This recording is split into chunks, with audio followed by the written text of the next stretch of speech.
with why. And in there, he talks about the golden circle. This is how our minds work and how we think about our the incoming information into our brains. And on the outside level, there's the what, and then the how, and then the why. And this is interesting because you have two levels of your brain, the neocortex and the limbic brain.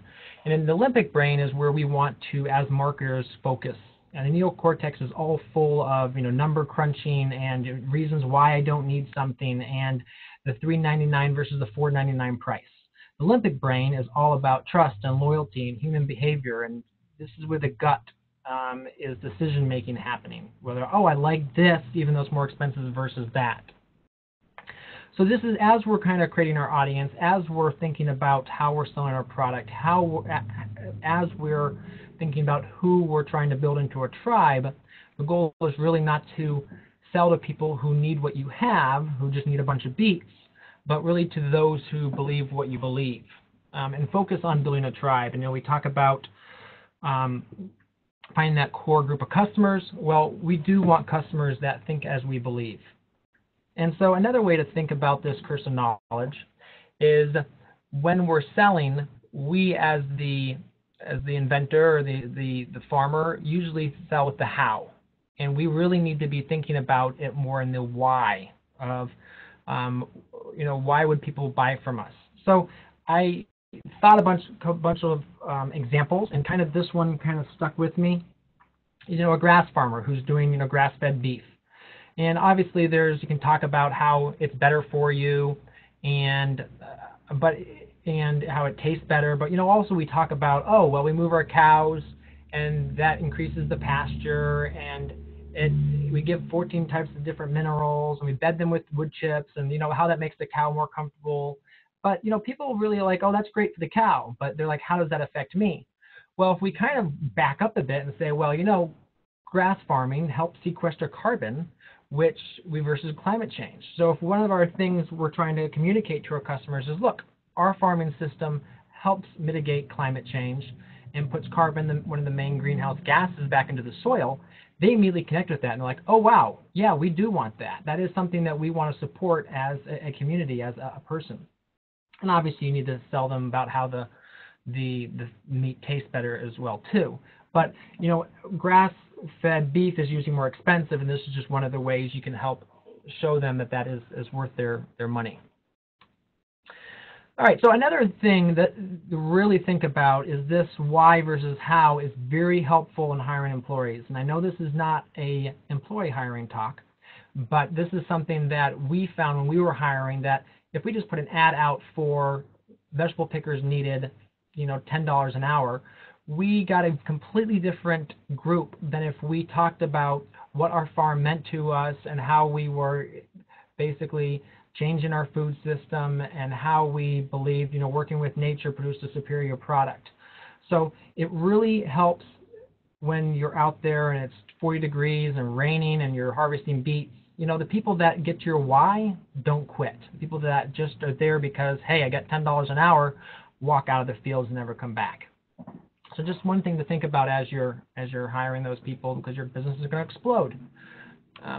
So another this is a huge change for me in the last 18 months, was just thinking about how we branded our story, how we built a story for our customers to understand our business. And I think everyone really should go to this 5-minute marketing makeover. Obviously, you have to give an email, and they're going to start sending you emails, but it's definitely worth it. And I've taken a couple businesses through this now, and that's really been help with clarifying our message and helping people understand what we do. One of my previous jobs actually sent me through the live training, so I was very privileged to be able to actually go down to Nashville and actually take the live 2-day training and really understand what story means. And what I used to think was that we had to position our business as kind of like the hero, is that, hey, we're saving the earth, you should buy product from us. Well, that's wrong, because our customer really is more worried about what's happening to their lives and how we're going to help them. So we need to be able to look at their problems and to think about how we can, we can be a guide who understands their fear and then really kind of make a solution for that and help them walk through this. So again, yeah, check their website out. They got some great information, and he explains it much better than I do. But let's really talk real quick about the customer problem. And there's several layers to their problem. And there's an external layer, and that's just, I need food for dinner. So that's the very basic, primal, hey, I need to eat.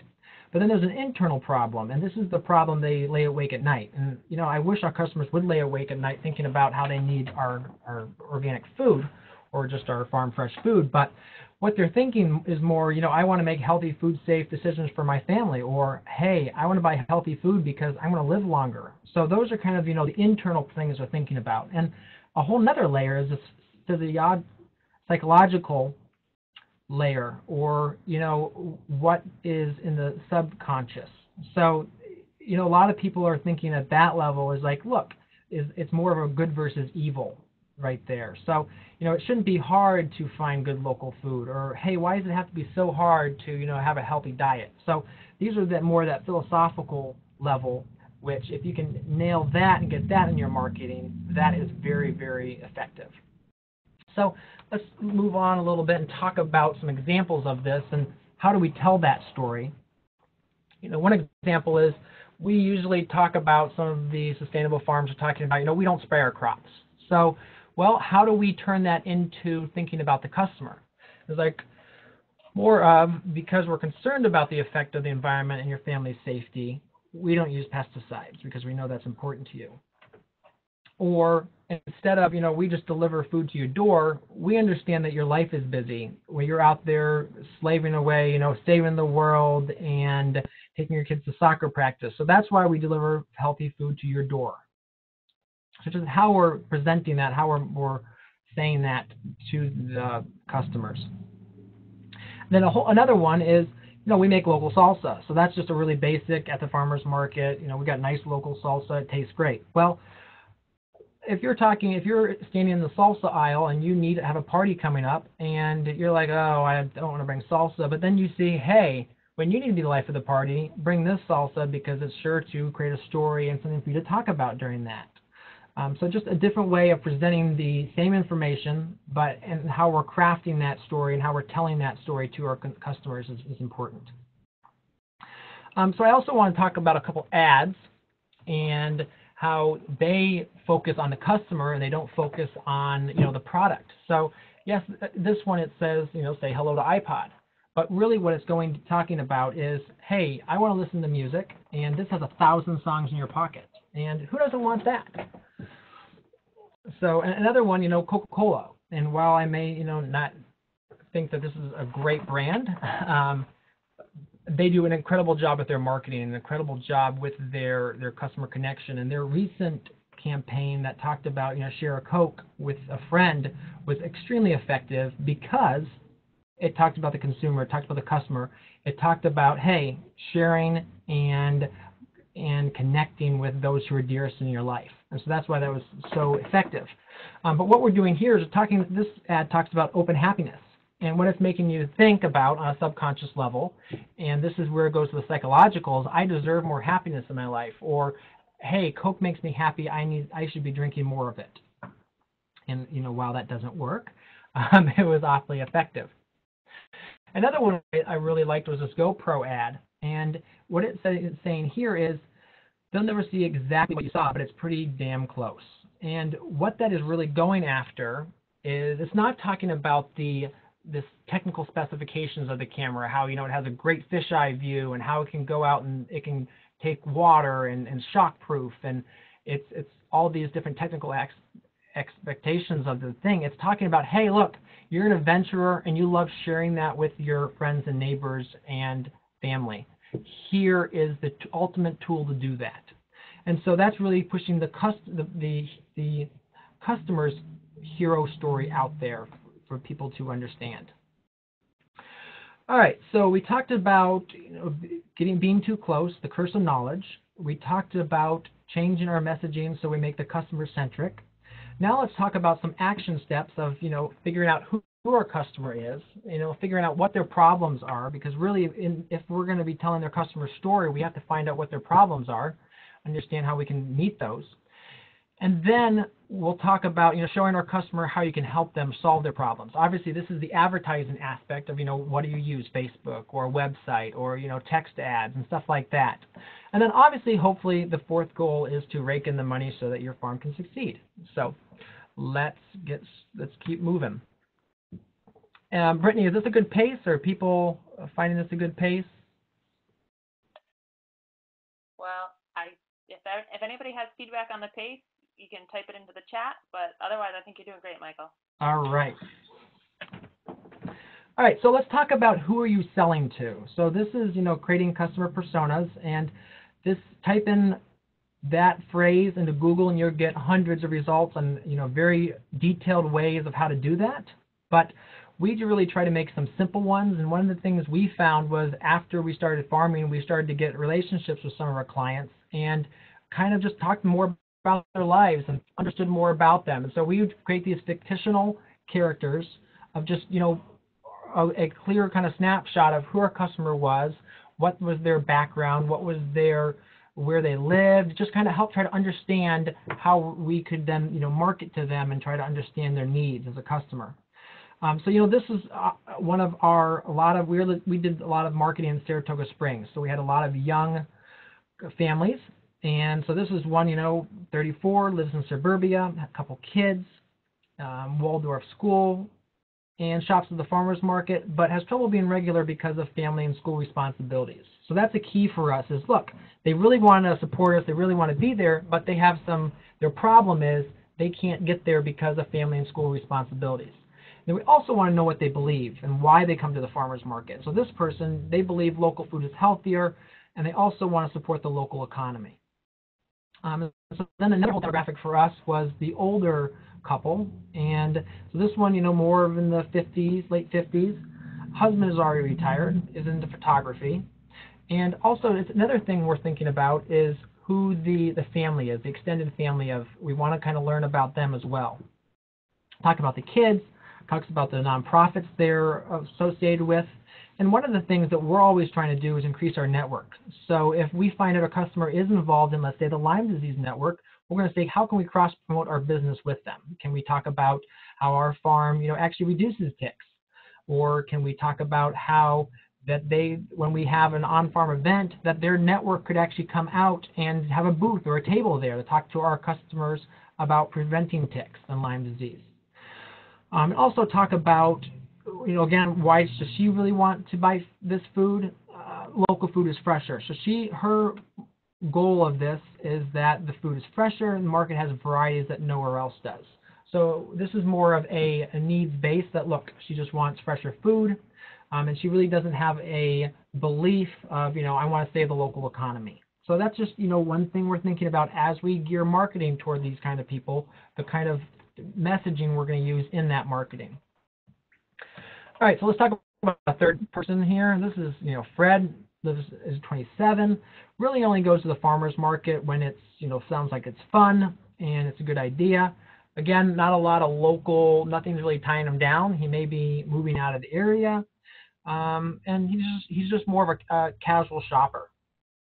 So, how do we use that information? How do we use a persona? And one of the first things is going to see what marketing channels to reach them with. So someone like, let's scoot back here, Sally is going to probably use different social media and different methods of communication than Mary, because they're a different generation, different age gap. And Fred is probably going to be, more of a Twitter guy. That's just, kind of seems like from looking at our personas, what he would be. And then we're also going to think about what kind of events they would be interested in. Probably Fred might be interested in like a cocktail night at one of the local restaurants if we're going to, sponsor like a local farm cocktail night with, with just different entrees and stuff like that.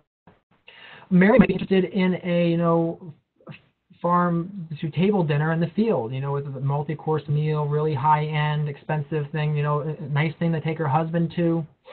But, someone like Sally, she might be more interested in a family fun day on the farm, something to bring her kids to, something to have fun as a family. And then what kind of products they might be interested in. Well, if we look at Fred, he's going to be more interested in ready-to-go food at the farmer's market, something you can just eat there or take home and eat, put in this fridge and just eat later. Mary might be interested in like a more of a high-end, hey, this is a really special, cherry tomatoes.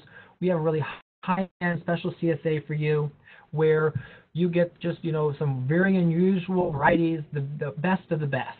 Well, someone like Sally may be more interested in having a home delivery service with some partially prepared meals that she just has to quickly heat up for her family because she's a very busy mom. So that's something to think about. And another thing is to think about is who not to market to. So one of the rules, the 80-20 rule can be applied to a lot of different things, but 80% of your sales usually comes from 20% of our customers. So one of the things we're thinking about in those 3 personas we looked at is, Fred may not be the person you're trying to market to at all because there's really very little brand loyalty there.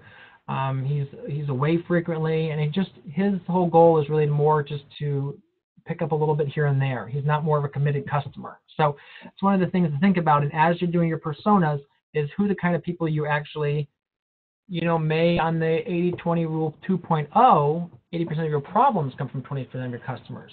And one of the things we always were doing was we were firing some of our customers. If it wasn't working out, with our CSA customers, we would be saying, hey, this is not something that we think is a great idea.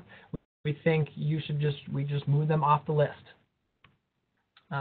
So we have to speed things up because we still have a few slides to get through. But 3 facets to any successful marketing strategy is, number 1 is we really want to focus on a great product.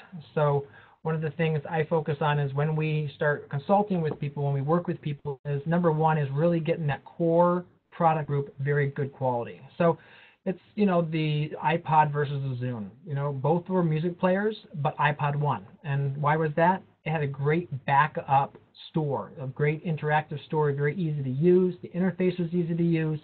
It had 1 button compared to the Zune with 3. So it was a greater product. And one of the things we talk about with our customers is, especially with direct marketers, is it's a heck of a lot easier to sell something special than, pallets of just red tomatoes. And, a lot of people do love a red tomato, but, when you're thinking about a red tomato, that's what they use over in Italy for the tomato fight they have once a year. It's a commodity. And when you're trying to direct market and you're trying to have something special, a commodity is very hard to sell unless you're going to compete on price. And with small farms, it's very hard to compete on price. So our goal has always been to go specialized with a lot of variety and something really special. Let's talk a minute about pricing. One of the things we always did is we had high quality, so we tried not to duplicate everyone else in the market. We always tried to be a little bit higher priced, and we always priced for convenience. So we weren't doing like $3.99 a pound, or we didn't sell our mesclun in bins where people could self-pick it out because then we had to weigh every single bag. We would create a 1/3 of a pound bag for $4 and sell it 2 for $7 as well. So always try to have a 2-for price as well, just to move more of that product.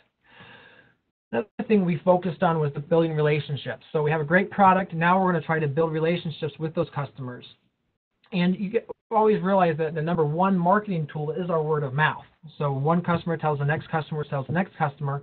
And so we value that customer that's already buying from us very much. And so we really try to take care of our customers. We really always try to interact with them, try to constantly get their feedback and act on it. If they have an idea or they say, hey, this variety of lettuce in your mix is tough. Can we switch that out? So, hey, what can we figure out to replace that with? One of the things that was key for us is I was the face of the farm, so always trying to show up at markets or distribution sites to visit with the customer, to interact with the customer, answering email, talking to the customer, doing Facebook live streams with them about the farm. So trying to create that sense of community and trying to create that sense of, hey, we're here for you, we value you. And then another we always focused on, which is, again, going back to visiting the farmers markets, but management by walking around applies to customers too. So calling our restaurants accounts and just saying, hey, checking in to see how it's going, what's up. and then just talking to people is very important. We always did multiple surveys. So, end of a year after the CSA season was a great survey we always tried to do, as well as different spot surveys through the year to kind of understand what our customers were thinking. All right. All right, so again, number 3 is educating the consumer. So after we started the relationship, then we're going to move into the education aspect of just taking this good customer and turning them into a raving fan about our product and our farm. So number 1 is making sure your customer can understand who your farm is and see your farm. So we always tried to brand our farm very well. We had a great guy just build us a logo, did a logo for us when we started, and then we just splashed that on everything. So things from our business cards to our egg labels to all our price signs had our symbol on it, to our trucks, to the banners behind our table. And you can also see this picture is a red tablecloth. That to us was a definitive thing about our stand. Every single time we use the same cloth at all the different markets. And so that became something people recognized about our stand. And again, on our membership forums, we did most of our memberships online. We did some paper forms. Another really cool thing we did was we did T-shirts. So all our market staff had blue T-shirts, and that way people instantly could recognize them as someone who could answer questions, take money, and just help them out at the stand. And then we also had our CSA members wear shirts. We would give them a free item for the CSA when they picked up at the farmer's market if they wore a shirt. And that meant that we had 30 to 40, because only about 50% of our CSA would wear it on any particular week, who would be walking the market as billboards for our farm, walking into other farmers' stands and basically promoting our business in other farmers' stands. So that was important. All right, let's talk about media and what you should be using as a farm. The problem is right now there's more and more methods out there, more and more platforms to be using. And if you think this is confusing, this is only a small smattering of what's out there. But to describe this, what we try to do is we try to always start with a good website, and that's usually linked to a blog. And then we try to, on that website or blog, offer free content for people to sign up for our email list. And the reason for that is, whereas Instagram and Facebook Live and Twitter and all these other platforms, we never know when they're going to change it. We never know when they're going to shut it down, or maybe they're ban us from it for some unknown reason. But always with that email list is that's a very personal way into a person's life to give them your content. So we always try to build that email list, even though we're also trying to talk to people on Facebook or Instagram or Twitter. So that's kind of basics there. Let's talk a little bit about websites. Again, it's kind of that brick and mortar store of the web. So you may, do a little bit here and there with some other platforms, but your website should be the main place where people can always come back to find good information about your farm. Again, people just Google it today. They're not looking in the yellow pages. And things to think about is make sure when you do your website, you have good indexing so that you can see, this indexing shows up when you've got sub-pages below your site. And also, one thing I see people don't do, and it's a huge thing that I always tell people to do, is to fill out your Google profile. So you can see that Google profile there on the right of the page. Just has basic information that Google uses to index you as well. So it's another way Google finds you and people can find you easier. So keep it a great website, keep it professional, and don't use, cheap clip art and stuff like that. Try to keep it looking nice. Again, lots of pictures. People love to see pictures. Keep your text short. If your text is more than a couple sentences, people are going to move on. People will glaze over when they see text on a website. And then also needs to pass the DUD test. And again, this goes back to Donald Miller's story brand, but it talks about the grunt test in there of a couple big key questions which people need to be able to instantly figure out from your website. What do you do? How will it make my life better? And what do I need to do to get it? And they should be able to find that in 5 seconds. So here's our website, and if you look at this and 5 seconds later were to pull it away, The main text is that blue banner right across the middle, and that says, "With you, we are changing the way our community eats." Well, the problem with that is if you didn't see the Kilpatrick Family Farm at the top, you may think that, hey, this is a weight loss program, or hey, this is a meal planning service, or hey, this is another thing. So really we should have there is we provide organic, because we were certified organic vegetables to our community. And then we could do a below it, which would say, that with you, we are changing the way our community eats. And another thing I'll point out here is on this page, we obviously have an opt-in for an email, but there's nothing to reward them for that. So there's no like free PDF or free something for them to get when they sign up. And because people get so much email now, most people will not sign up for an email newsletter unless there's something for them to receive. And so this could be easily changed to just say, hey, sign up with your email to get a weekly recipe from us.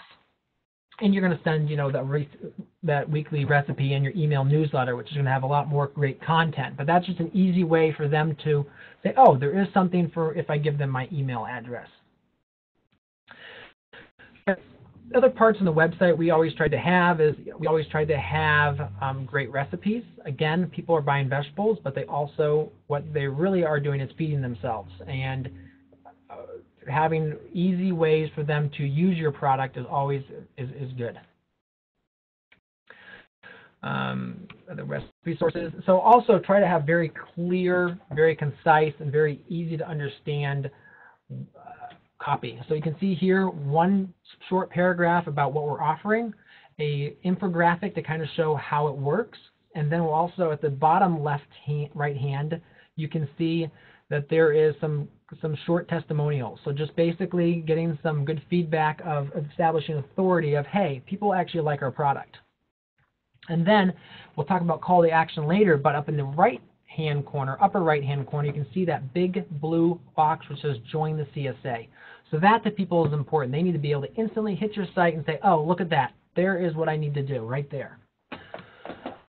Right, another thing we talk about with websites and with all our copy and all our advertising is qualifying the customer. So, you have 100 people walk by your stand, and really you only want a small portion of those as customers. So one of the things we did is we put this what's in season thing on our website, and this made sure that people visit our website. They weren't going to start emailing us and saying, hey, do you have tomatoes in January? Because it clearly says here that, look, we only have tomatoes July, August, September, October. So that's something that one of the things that it basically frees your time up because you're not endlessly answering questions about product or services you may not have, but also allows you to attract a better audience. All right, quick to calls to action. Again, your website and other media need to have a purpose to push people somewhere. You need to funnel them, and then try again, give them something of value. Like an ebook or recipes or something like that. Again, we talked about this earlier, this page, and another couple of examples here you can see is the call to action here is that click to save your seat, and it's a free webinar. And here, this is a bag company, so it has a couple call to actions. It's shop now, request samples, and browse your custom bag styles. So Chipotle here, easy, call to action, upper right-hand corner, it's order now. All right, talk a little bit about blogs.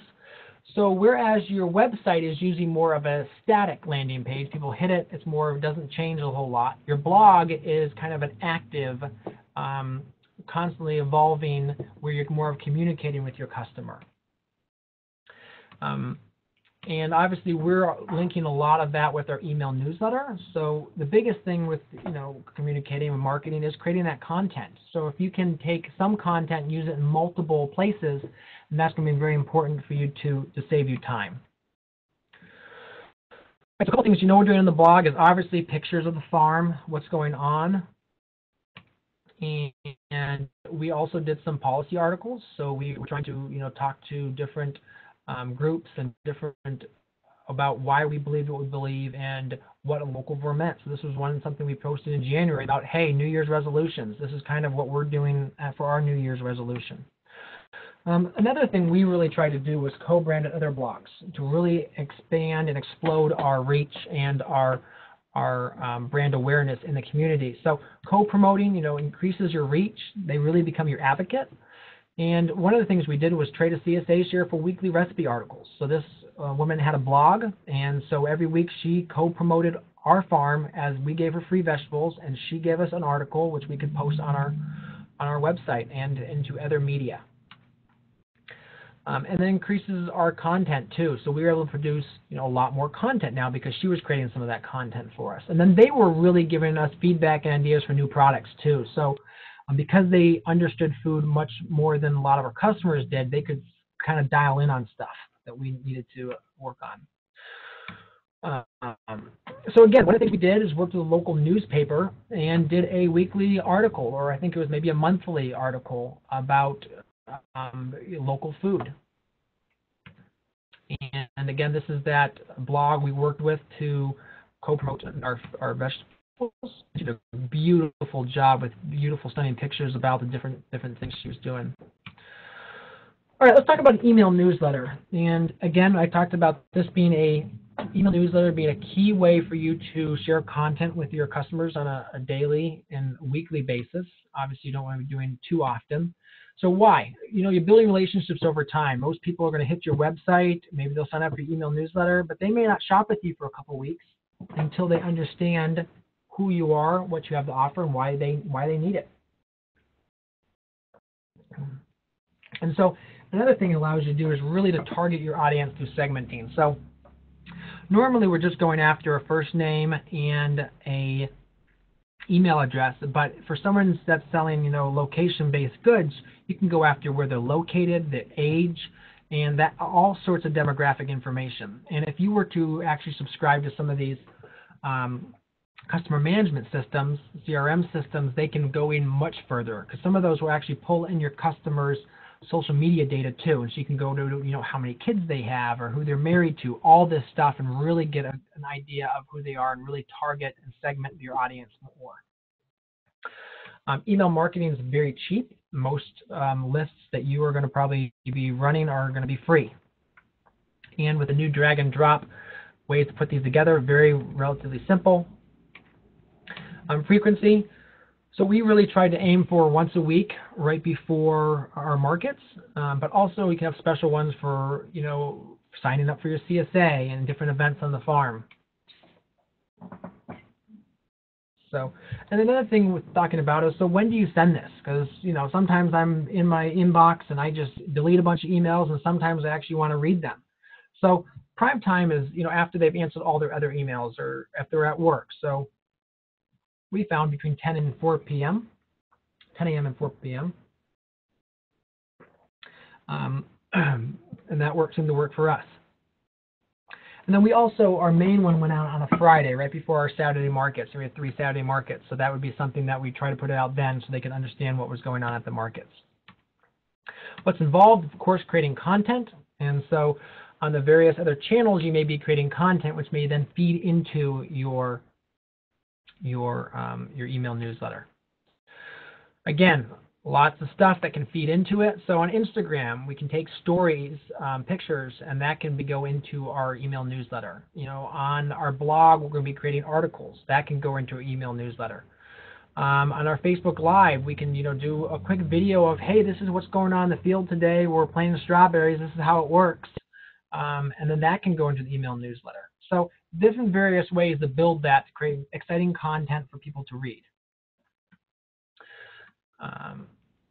Again, coupons.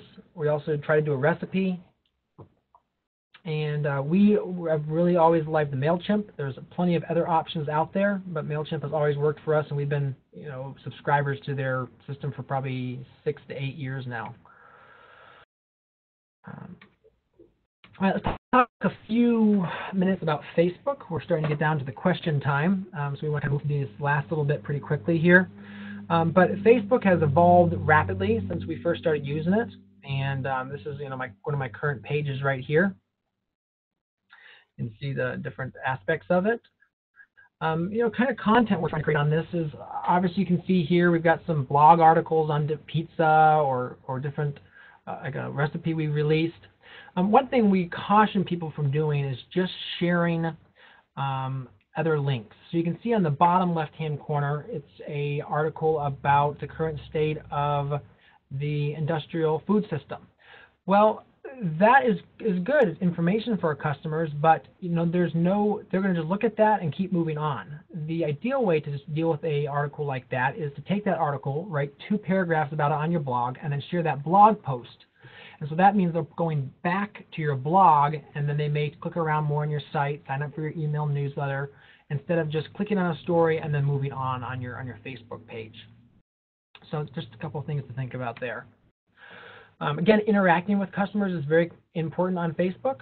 So we try to be responsive very quickly. People really expect a couple-hour response time on Facebook, and on most other mediums now. It's pretty crazy how that's developed. But one of the things we do is we always try to have multiple people managing the account, so no one person has to be on call 24/7. So another thing, Facebook obviously allows different plugins. This is a plugin for an email newsletter. And then also, to me, I really love looking at the Facebook backend. So looking at the demographics, looking at how people are interacting, looking at your, so here, look at this.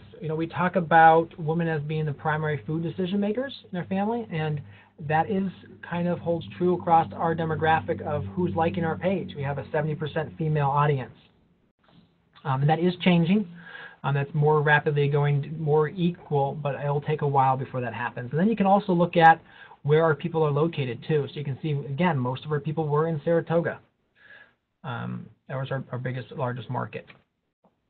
And then you can also look at how your interactions, what kind of posts people are liking.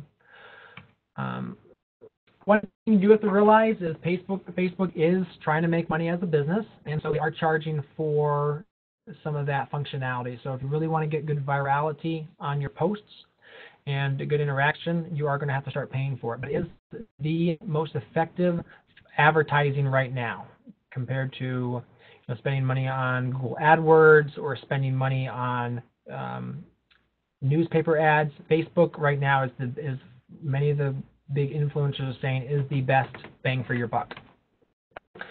Instagram, I love Instagram. Great place to share pictures of the farm and just what you're up to. And now with Instagram stories, it makes a whole other element to what people are looking at, what people are watching. So my wife every night, we're just hanging out. She's just going through her Instagram stories, looking at what different people she follows are doing. And it's a great way for you to share your story of what you're doing on the farm with your customers. And there's some great Instagram website integration. So you can see here, this is a farm out in Oregon. Does a great job with their Instagram. And see, that's like a feed right at the bottom. And so you click on a picture and it pops right up here. So this is a way you can keep your website looking active and fresh with just that little plugin. So Twitter to me has always been something that my other social medias have fed.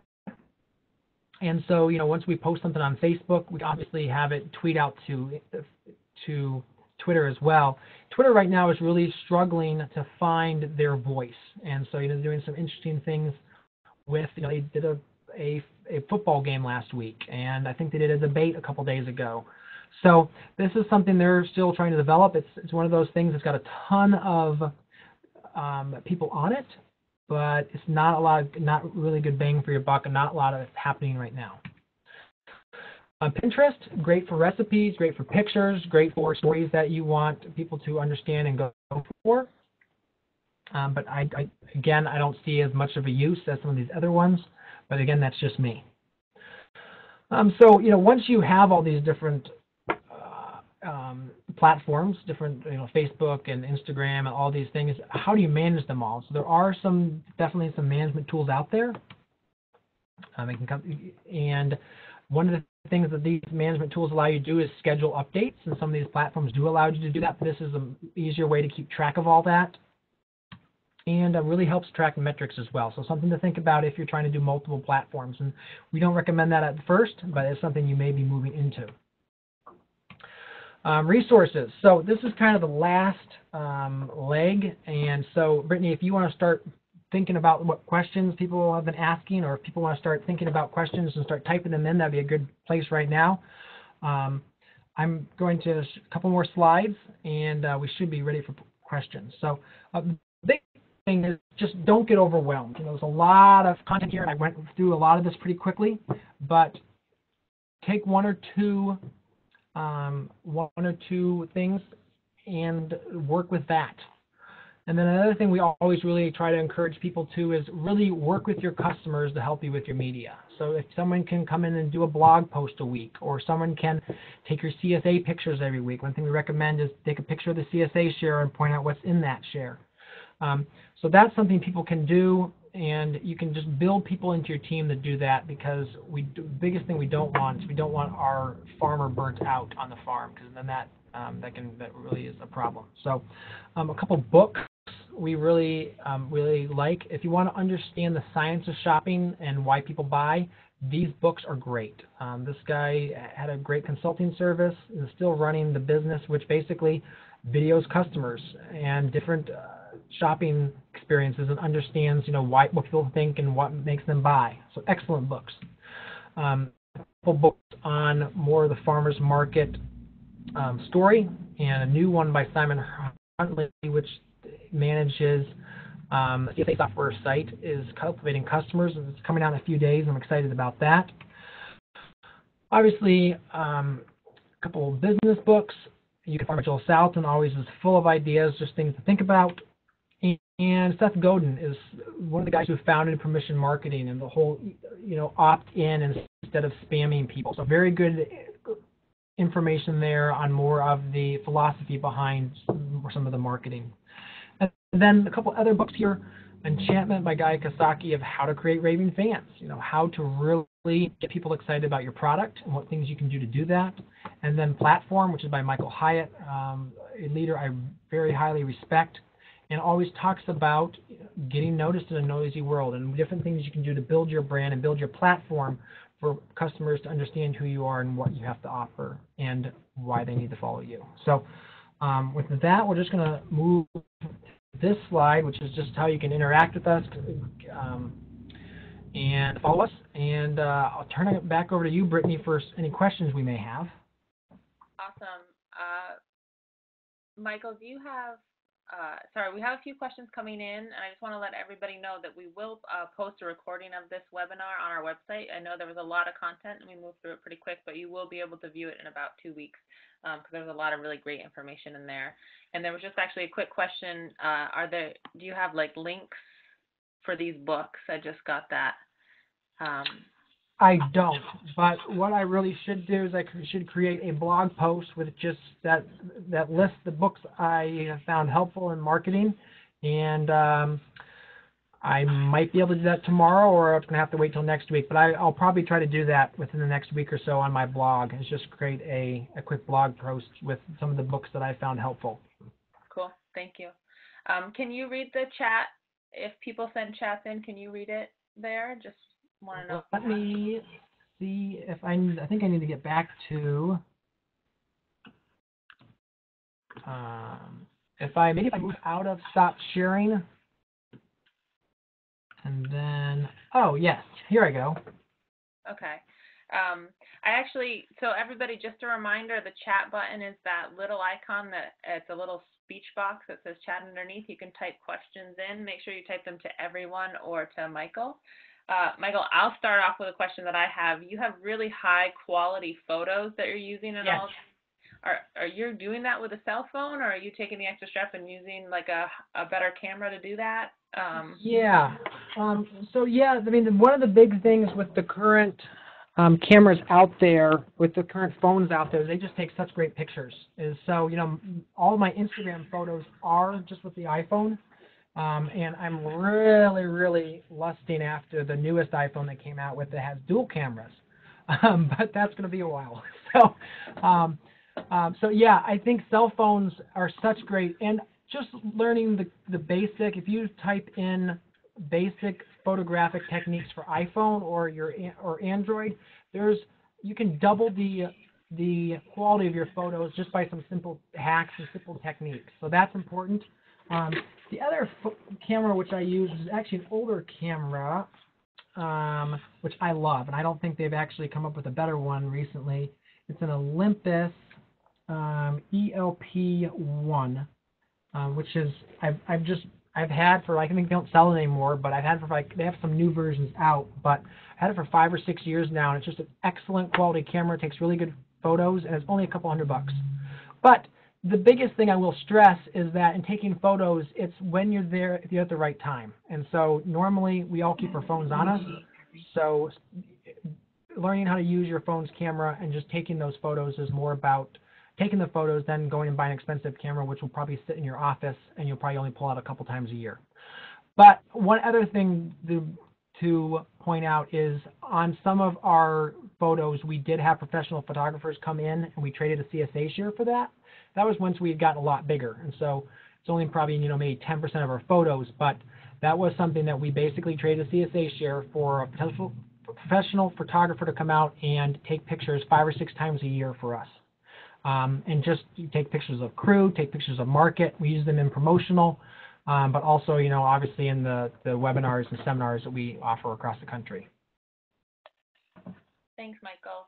I had a question texted to me. What percentage of your budget are you spending on marketing, or how do you assess the cost of a marketing? Yeah, that's an excellent question. And I would say, we were a large farm, so our gross at the end when we were starting to really implement some of these was, around $500,000 in sales. But we were spending, I think probably around $5,000 to $10,000 on this marketing. But, it's kind of hard to clarify and quantify because that person that also did a lot of the marketing also managed our CSA, also did a lot of office work. So it was just one of their many areas of responsibilities. But one of the things we'd like to, and we may be working on this winter if we get around to it, is going to be how to market your farm effectively in 2 hours or less a week. So that's one of the courses we'd love to create. I don't know if we'll have time for that this year with all the other things we're trying to do, but I think that's important for people to be able to figure out, hey, what's the most bang for my buck, and how can I do this without spending a whole lot of time? Because let's face it, in the summer or in the busyness of the season, there's very few hours to go around. So, one of the things we did do is we were creating content in the winter time. So we would try to create all our recipes. A lot of our, articles and stuff could be written in the winter time and then just shared during the season when we needed to be putting that newsletter out. One follow-up question to that is in relation to the partnerships for marketing, like with Yes. the grocer or the restaurant. How are you assessing those relationships, to make sure that they are mutually beneficial, or that you are being properly represented by your partner? Is there a management strategy there? Yeah, so I think obviously a lot of it comes down to trust. And for us, they usually provided a few samples and said, hey, this is what I can do. What do you guys think? And so we would say, yeah, we like the quality of your photos, or yeah, we like your blog posts, or yes, we think that your platform is great. And then we usually would have them shoot us the article before they published it, just, do a final check. Eventually, obviously, you come to the point where you trust them enough. And one of the things we always tried to shy away from was commenting on the political or commenting on, controversial issues as farms. Hey, we're here to provide vegetables, and that's pretty much what we're going to do. We're not going to be your news source as well.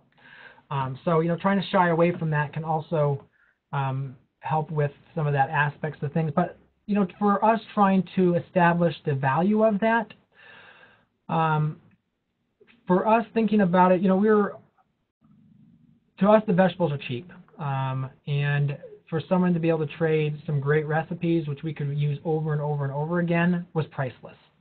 So to us, anyone that wanted to do a partnership, as long as it didn't require time on our part and required just a little bit of vegetables. And a lot of those people were taking seconds too. So some of those people would say, hey, I want to do an article on cauliflower, and I need about 5 pounds. We're like, all right, we'll give you some seconds, and they can create it off that. And so it was something we would take as a waste product, and they would turn into food for them and great marketing for us as well. So that's another way to think about that.